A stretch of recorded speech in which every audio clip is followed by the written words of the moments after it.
Hey everybody, it's Jeremy here with the Guillette Group, and today I'm going to be giving you our Q2 kind of market update. And you might be thinking, wow, Q2 is not even over, but you're right. So the reason I'm doing a little bit of ahead of schedule, we've had a lot of questions lately, and we've seen a lot of changes. It's a pretty dynamic market here, especially in the past month. So I'm going to share some data with you, but I would encourage you stay to the end. That's where I'll summarize, and I'll give you a sense of what we see as it relates to both buyers and sellers.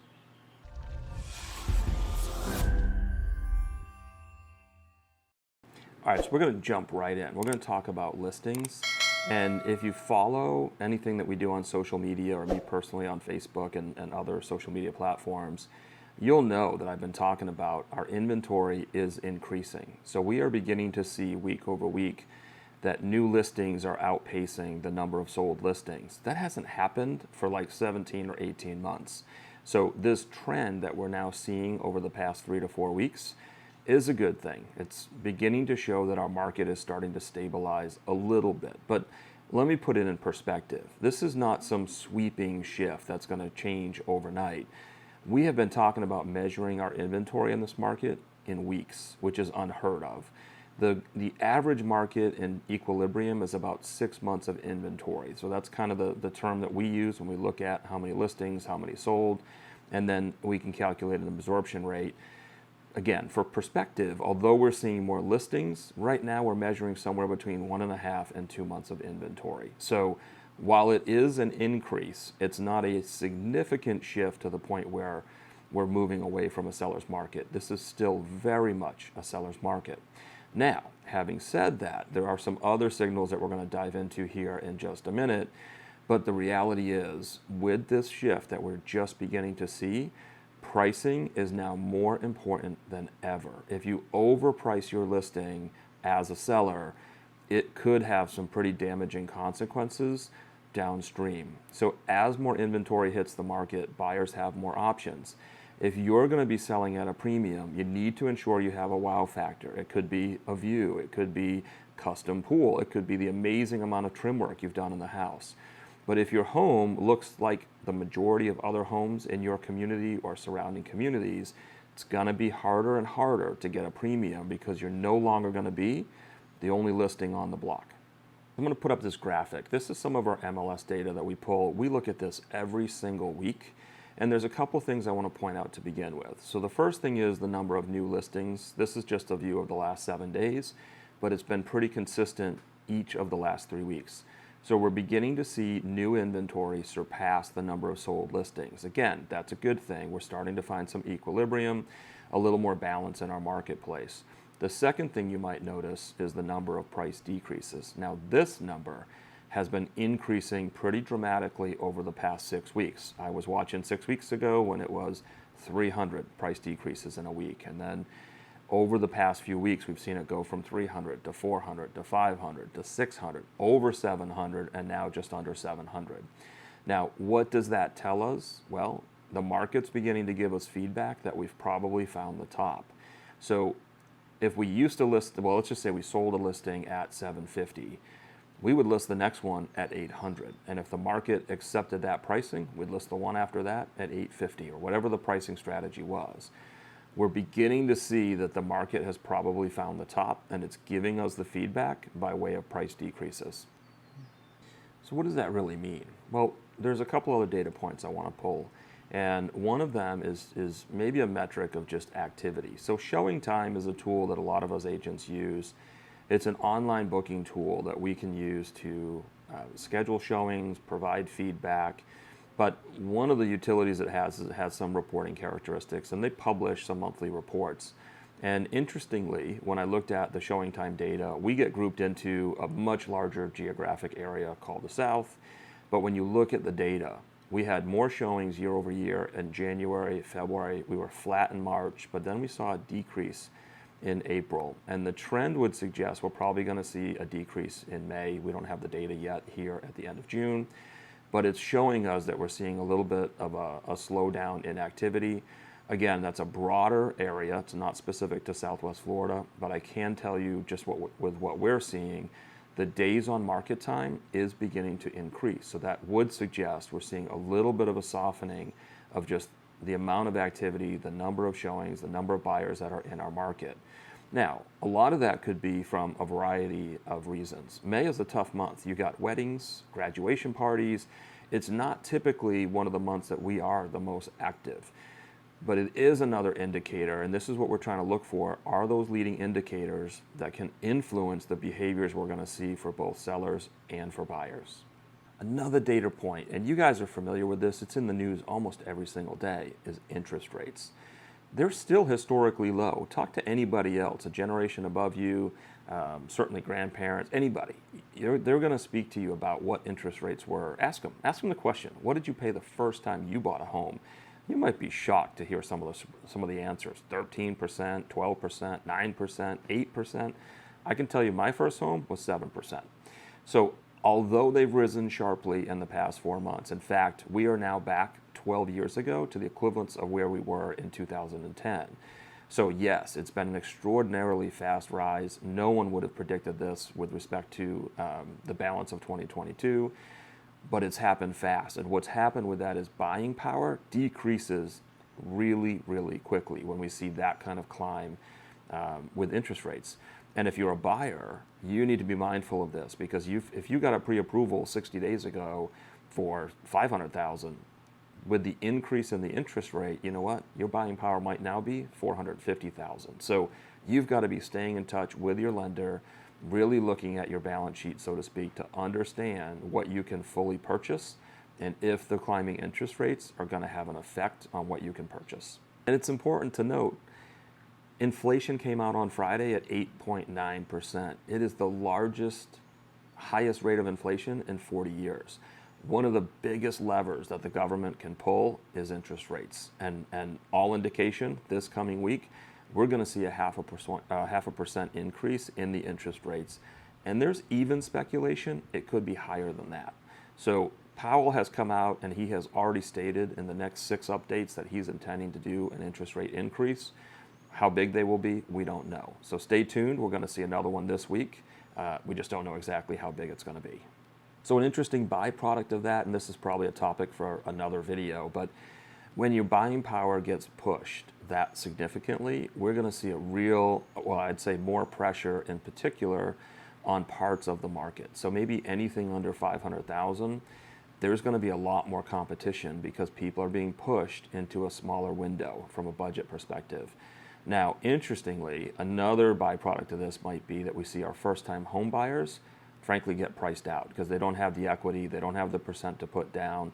And what that means is it's going to put more pressure on an already stressed rental market. So could be a good time to try and buy an investment property and then rent it. So again, probably a topic for another video, but that is something that we see happen when we see interest rates climb, especially at the rate that they've climbed in the past few months. So one of the things we've talked about, and you guys know this, the demand in Southwest Florida has just been crushing in terms of the number of buyers that are coming into Florida and specifically coming into Southwest Florida. Well, this is an interesting, and it's just anecdotal, but in the past few weeks, we've had a couple different sales reps from different builders in different communities approach us and just say, hey, do you have anybody for this? Or provide feedback after a week where they didn't receive a single bid on one of the homes that was offered. Now, it's not happening every week. It's not happening on every home. There are some nuances in the market. One example is there's not as many 2-story homes being offered. So when those become available, typically those are still going fairly significantly over the asking price. But we are beginning to see the rates, well, the percentage over the asking price isn't quite as high as it was even a month or 2 months ago. And in some cases, we're seeing now those properties not getting offers and going back out on the market and available to purchase at that contracted rate. So again, just anecdotal, but more evidence that we're beginning to see a bit of a shift in the marketplace. Another data point that I think is important to talk about, and partly because our market is almost 60% cash. And I know that surprises a lot of people. We have folks that will come in and say, hey, I'm a cash buyer, I can demand almost anything. But when you put it in that perspective, more than half of our market are cash buyers. So, we're a very high equity kind of cash-based buyer model here.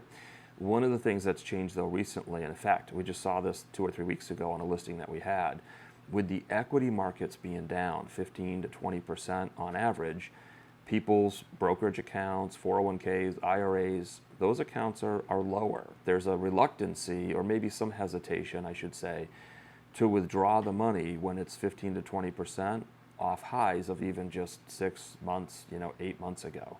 So in the case of what I was just sharing, one of the buyers, it was a cash buyer on one of the houses that we had listed in the place of Corkscrew. About a week and a half before closing, we were informed that they were going to get a loan. And it was a bit of a surprise, and a lot of you are thinking, my gosh, how can you get a loan in a week and a half? Well, it happened, and we have lending partners that can do the same thing. They can move mountains. They took a small loan against a pretty large purchase because they didn't want to pull the money out of their brokerage account.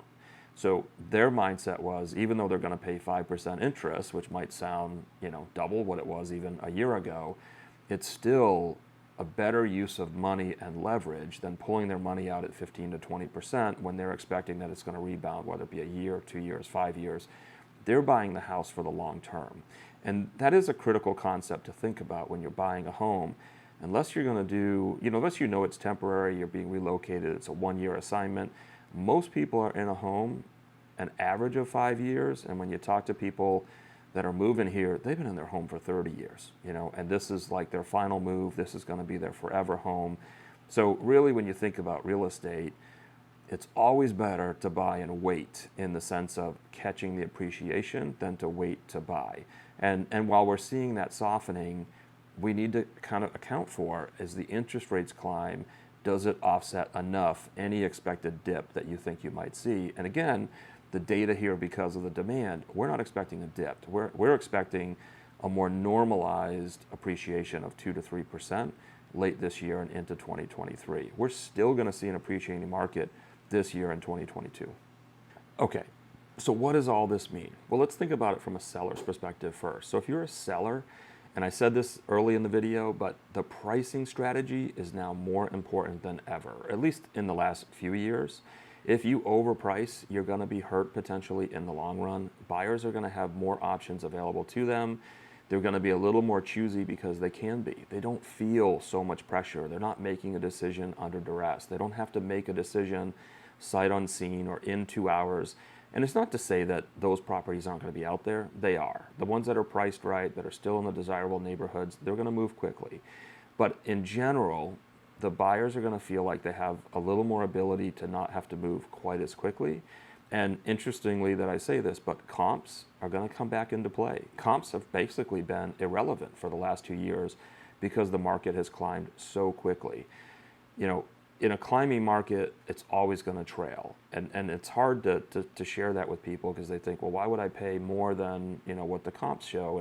And the simple reality is, if you only paid what the last person paid, a market wouldn't go up and it wouldn't go down. So comps are going to come back into play. Sellers are going to be able to negotiate a little bit more on price, on repairs, as an example. They're going to have options. So we need to be mindful of what's coming to market while you're on market, what's coming to market while you're under contract, because depending on the contract, there's also some nuances there that we have to account for. And don't forget, all of this is going on while the backdrop is climbing interest rates and lowered equity markets. So we just need to be mindful of what's happening, watching our market time, getting the feedback that the market is providing in addition to the feedback that we're getting from the buyers, and incorporate that in the strategy. So if you're a buyer, there's a couple things we need to be mindful of. There is a chance that your buying power will be reduced. In the backdrop of this crazy market, we have the climbing interest rates, and potentially, even if you're part cash or mostly cash or all cash, your equity accounts could be on the decline. So we're going to be watching, your buying power. We have to be mindful of what price point you want to be in. But some good news, once you're looking at properties, there's going to be more options. So you're going to have more availability in terms of time frame. You're not going to feel like you're under duress every time you have to make a decision. You're not going to have to move quite as quickly, although the good properties are still going to move fast, and the properties, as I shared, especially under $500,000. So let's talk about some of the things that you'll be able to negotiate. Price. we're seeing more price reductions week over week. So there's going to be the ability, especially for those sellers that are trying to still drive a premium, more inventories coming to market, more options available. You're going to have a little bit of room potentially to negotiate on price. Now, the homes that are priced right and in highly desirable neighborhoods, they're going to sell fast. So, you really need to know the market and work with someone that can help guide you there. But the other thing is repairs. So in this market, we never advise this, certainly with our customers, but there have been people that have been waiving inspections. The appraisals, I can understand. If you're a well-qualified buyer, it doesn't really matter. The ratio of the loan to value is going to change, but effectively not much else. On the inspection side, we had people in this market waiving inspections. In other cases, they would get an inspection just to know what it was, but it had no bearing on the account or on the contract in terms of how they structured it. You are now going to have the ability, and we've always, anyone that's worked with us will know, we talk about 3 categories when it comes to inspection. If it's safety, mechanical, or structural, we're going to make those requests and coach our sellers through the process to also negotiate on those 3 categories. So the last thing we're going to talk about are terms. And this market has been, and it's still a seller's market, but it has been a historic seller's market. Over 50% of the listings that we brought buyers to had some form of a post-occupancy early this year, meaning after closing, the seller was staying in the home to be able to move into their next house or potentially wait for their new construction home to be ready. Those terms are going to become more difficult for sellers to negotiate. So as we see this market begin to shift, as we watch more inventory come to market, you're going to have a little more ability to control the terms that work for both you and the seller. So overall, what does this all mean? So we are beginning to see a shift in our market. We are not expecting some big dip or even a decline of any significance. Obviously, there's macro events that can take place. We all know what's happening globally and even domestically. But having said all that, we're anticipating modest appreciation over the course now of 2022, the remainder of 2022, and into 2023. We're seeing supply start to increase, but the demand is still so high. There are so many people looking to move to Florida and Southwest Florida. Our little hidden gem has been found. So that demand is going to continue. We're going to see probably a flattening, let's say, of the appreciation, not so much this big dip as a result. But now, more than ever, you want to be aligned to someone that has their finger on the pulse of this market. Every neighborhood is different. Each community is different. You've got areas in Fort Myers that are different than areas in Estero. You have areas in Estero that are different than other areas in Estero. You do not want to be aligned to someone that works part-time, that does this on the weekends or helps a family member or a friend. You want to be with someone that does this day in and day out, takes it serious, and looks at it as their career. It is not easy to navigate, and you're going to want to have the expertise of someone on your side. If there was ever a time, I would say don't go it alone. That time is now. Make sure you're working with a real estate professional, a realtor in your local area that knows your market especially well. We talk about a lot of things on this channel. In fact, check out this video. We talk about all kinds of different real estate topics. We do community tours, we do model tours, we'll preview homes.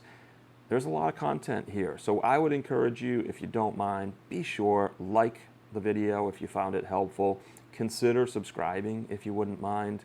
The more you guys like, comment, subscribe, the more our video and information gets put in front of other people. We put a lot into making these videos, both in terms of time, effort, but also our resources. So we hope you found the video helpful. If we can help you in any way, you know where to find us. Please reach out. We look forward to working with you real soon.